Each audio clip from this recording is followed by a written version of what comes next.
Very good morning everyone. आज zoology class में हम पढ़ेंगे टॉपिक एंटीजन। सबसे पहले देखते हैं व्हाट इज़ एन एंटीजन। एक एंटीजन होता क्या है। एंटीजन हमारे शरीर में प्रवेश करने वाला कोई भी फॉरेन पार्टिकल यानी कि विदेही पदार्थ जो हमारे शरीर में एंटर करता है और साथ ही साथ हमारे इम्यून रिस्पॉन्स को इनिशिएट करता है, उसे हम एंटीजन कहते हैं। N antigen is a molecule that initiate the production of N antibody and causes immune response. ये हमारे शरीर में प्रवेश कर एक उद्दीपन का कार्य करते हैं जिसके फलस्वरूप देह में प्रतिरक्षी या एंटीबॉडी बनाने की विशिष्ट क्रिया होती है। एंटीजन जो है वो बेसिकली लार्ज मॉलिक्यूल्स होते हैं जो कि प्रोटीन्स या पॉलीसेकेराइड अणुओं से बने होते हैं। They are present on the pathogens such as bacteria, fungi, virus and other foreign particles। ये मुख्यतः बैक्टीरिया, फंजाई, वायरस या किसी भी फॉरेन पार्टिकल के ऊपर उपस्थित हो सकते हैं। When these harmful agents they enter the body and they induce immune response in the body for the production of antibodies।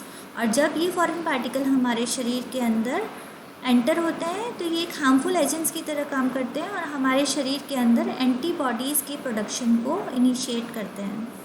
जैसे कि कॉमन कोल्ड का जो वायरस है, यदि वो हमारे शरीर के अंदर एंटर करता है तो ये हमारे शरीर को एंटीबॉडीज़ बनाने के लिए एक्साइट करता है या स्टिमुलेट करता है। It causes the body to produce antibody to prevent from getting sick और हमारे शरीर को बीमार होने से बचाता है। एंटीबॉडीज़ जो हैं उनके मुख्य लक्षण क्या क्या होते हैं। कोई भी फॉरेन पार्टिकल जो कि हमारे शरीर में एक उद्दीपन का कार्य करेगा, इम्यून रिस्पॉन्स को इवोक करेगा, उसे हम एंटीजन कहते हैं। एक एंटीजन जो है उसका मॉलिक्यूलर मास 14,000 से लगभग 6 लाख डाल्टन तक होता है। मुख्यतः ये प्रोटीन्स या पॉलीसेकेराइड के बने होते हैं। ये केमिकली कॉम्प्लेक्स, अगर जितना ज़्यादा एंटीजन जो है वो केमिकली कॉम्प्लेक्स होगा वो उतना ज़्यादा इम्यूनोजेनिक होगा। इम्यूनोजेनिक का मतलब है वो उतने ही अधिक एंटीबॉडीज़ के प्रोडक्शन को इवोक करेगा और जितना कम कॉम्प्लेक्स होगा या सिंपलेस्ट एंटीजन होगा उसकी इम्यूनोजेनिसिटी उतनी ही कम होगी। एंटीजन जो है वो स्पीसीज स्पेसिफिक होते हैं यानी कि इनके अंदर जातीय विशेषता पाई जाती है। इसके अतिरिक्त एज यानी कि हमारी जो आयु है वो भी इम्यूनोजेनिसिटी को इन्फ्लुएंस करती है। बहुत यंग लोगों में यानी कि बच्चों में और ओल्ड पीपल के अंदर बहुत कम इम्यूनोजेनिसिटी होती है, इसीलिए उन लोगों के बीमार होने के चांसेस कम होते हैं। उनकी प्रतिरोधक क्षमता जो होती है वो कंपैरेटिवली कम होती है। आगे हम देखते हैं what are the types of antigens. Antigen के मुख्य प्रकार क्या क्या हैं। यदि हम उनकी उत्पत्ति के आधार पर देखें तो एंटीजन को निम्न प्रकार से विभाजित किया जा सकता है। सबसे पहला है exogenous antigen.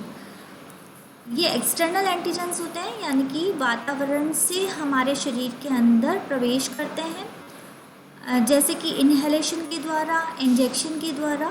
These exogenous antigens are the external antigens that enters the body from outside like by inhalation, by injection etcetera.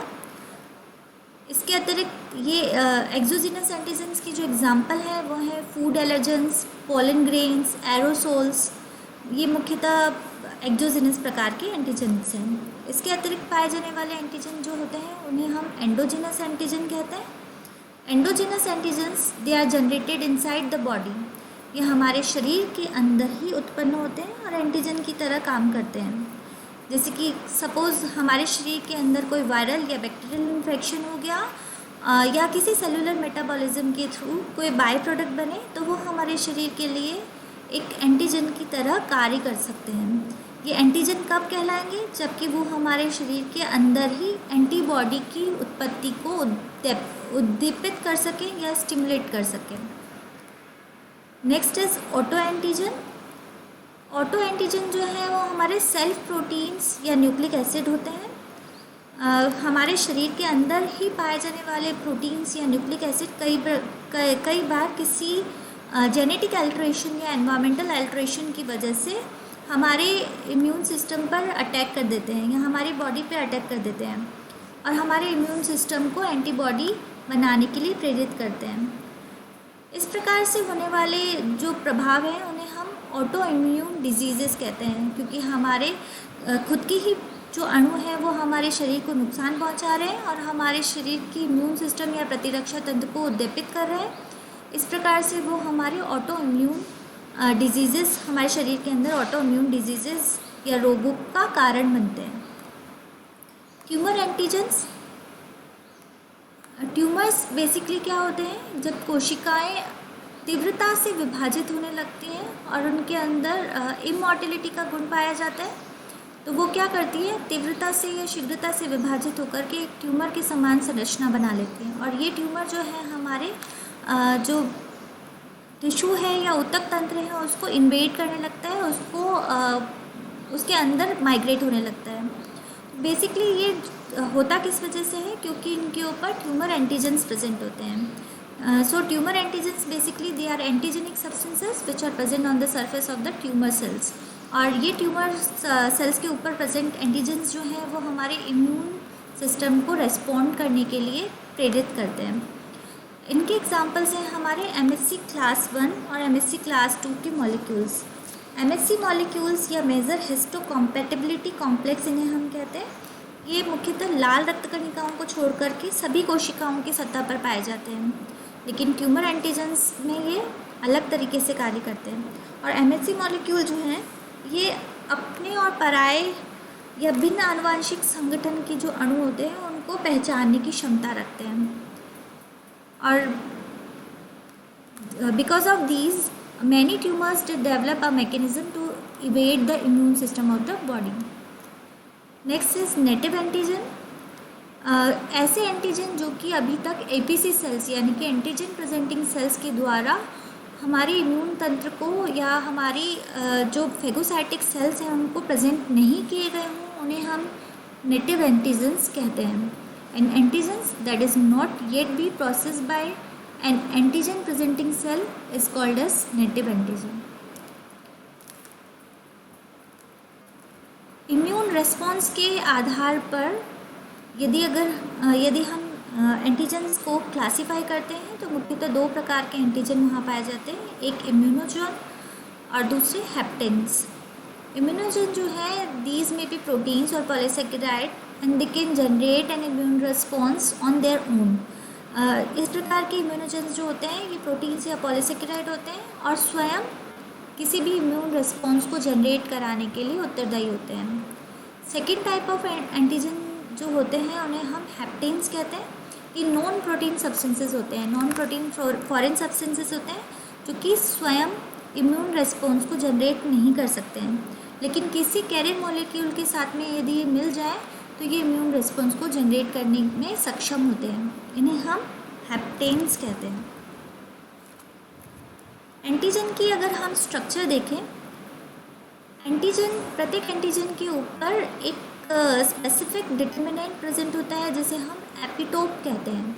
ये एपिटोप वह स्थल है जहाँ पर एंटीबॉडी आकर के बाइंड होता है। द एपिटोप और antigenic determinants are the component of antigens.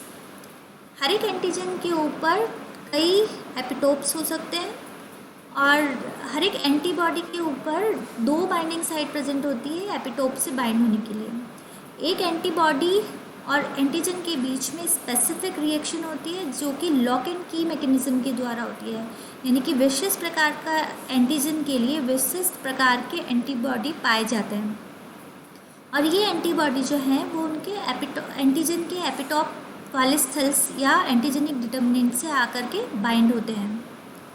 इस प्रकार से उनके अंदर विशिष्टता पाई जाती है। एंटीबॉडी का वह भाग जो कि एपिटोप से आकर के बाइंड होता है उसे हम पैराटॉप कहते हैं। So the ability of the body to act against disease causing agent and antigens by the immune system is termed as immunity.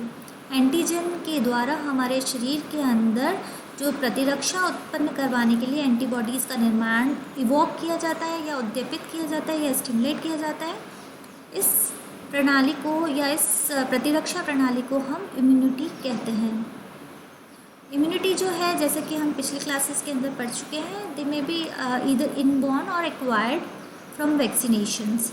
Immunity जो है वो हमारे अंदर जन्मजात हो सकती है या फिर वातावरण से अर्जित की जा सकती है, जैसे कि वैक्सीनेशन के द्वारा।